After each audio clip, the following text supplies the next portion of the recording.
Go ahead. I want to touch on something that Senator Murphy said, Yeah. that this bill will be brought up in the House. It has to be brought up on the position to discharge it.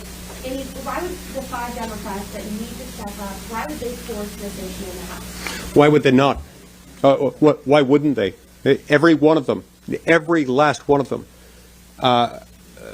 will face a really large number of people in their states whose jobs will be on the line in one way or another. And even those whose jobs are not on the chopping block will be affected by the downstream effects of people losing their jobs en masse.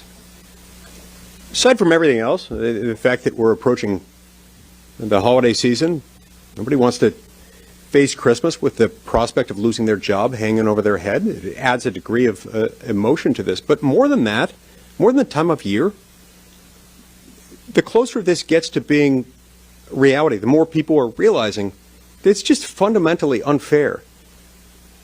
A recent Axios poll showed that 14% of Americans, only 14%, agree with President Biden that it's a good idea to fire someone because they don't want to get the jab. That's why they should join it. And I really do genuinely wonder why anyone would not vote for it. This is not popular. It wasn't popular from the outset, but it has gotten steadily less popular as time has gone by. There's no reason why they have to be wedded to it. I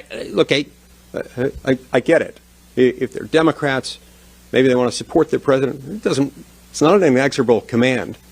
I've certainly opposed presidential actions during a Republican administration. I get that. But it doesn't mean that you sign away your oath to the Constitution. It certainly doesn't mean you have to betray common sense. And it definitely doesn't mean that you have to betray fundamental fairness and your obligation to your own constituents. Thank you. One more question. Go ahead. Quick question. Senator Braun, Senator Lee, there are multiple vaccine mandates for schools, in your own home states. Do you think that these mandates are at all anything like that, or do you think that, what makes these mandates different from mandates that have been in the past? So, in my opinion, this is different because it's coming from the highest level of authority. It's a federal mandate. Most other vaccine mandates, and I think they've all originated at the state level. And this is done also in the context of probably a hotter political, environment too, to where 92% have either been vaccinated or gotten immunity through natural infection. Look at it this way, because I look at things practically, and we don't do that very often here.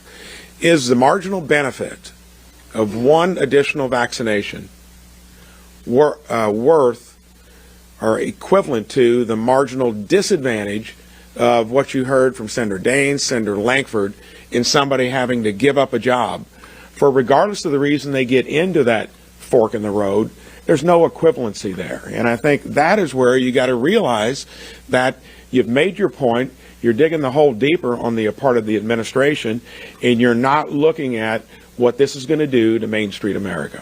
Thank you so much for coming, and